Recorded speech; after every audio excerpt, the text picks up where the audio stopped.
ప్రకాశం జిల్లాలోని పారిశ్రామిక అభివృద్ధి మరియు వాటి మౌలిక సదుపాయాల కోసం మీ వంతు కృషి ఏమి చేయబోతున్నారు? పారిశ్రామికంగా ప్రకాశం జిల్లా చాలా వెనుకబడి ఉన్నది. ఈ వెనుకబడిన జిల్లాని పారిశ్రామిక అభివృద్ధి చేయాలనంటే దొనకొండలో ఇండస్ట్రియల్ కారిడార్ అనేది డెవలప్ చేయాల్సిన అవసరం ఉన్నది. అలాగే పీసీపల్లి మండలంలో NIMS national institute of manufacturing zone అనేది కూడా పూర్తిగా వాటిని అమల్లో కూడా తీసుకొని వచ్చి స్థానికంగా ఏమి రా మెటీరియల్స్ దొరుకుతున్నాయో అటువంటి పరిశ్రమలు కూడా అభివృద్ధి చేయాలనేది కూడా ముఖ్య లక్ష్యము.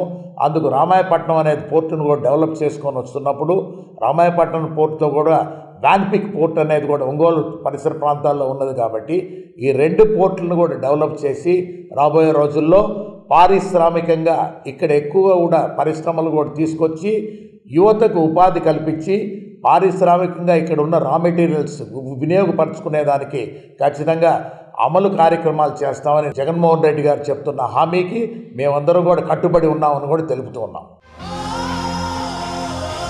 మన కోసం మా గుంట, మేముంటాం మీ వెంట.